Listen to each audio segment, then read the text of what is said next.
परिस्थिती अशी आहे की संकट आल्यानंतर सगळे फोटो काढायला येतात, मग त्यांचे फोटो लावून मदतीचं कार्य होतं.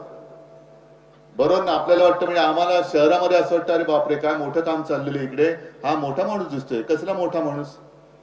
आज आता दिवाळी नंतर मी मागेच म्हटलं होतं की सर्व मराठवाड्यात, आता मराठवाड्यात फिरतो म्हटल्यानंतर मला विदर्भ, उत्तर महाराष्ट्र सगळीकडे शेतकरी बोलवायला लागले, साहेब आमच्याकडे पण या, आम्हाला सुद्धा काय मिळालेलं नाही.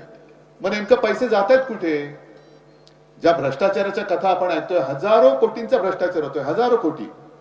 म्हणजे मुंबई महापालिका तर लुटून खाऊन टाकली त्यांनी.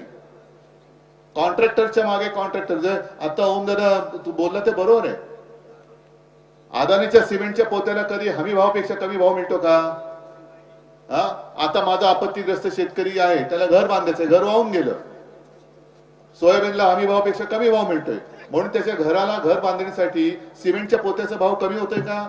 नाही. यांचे सगळे बगल बच्चे मस्त कमावून आई शहरात राहतात, आणि उन्हामध्ये, पावसामध्ये, थंडीमध्ये अक्षरशः आयुष्य उद्ध्वस्त झालेले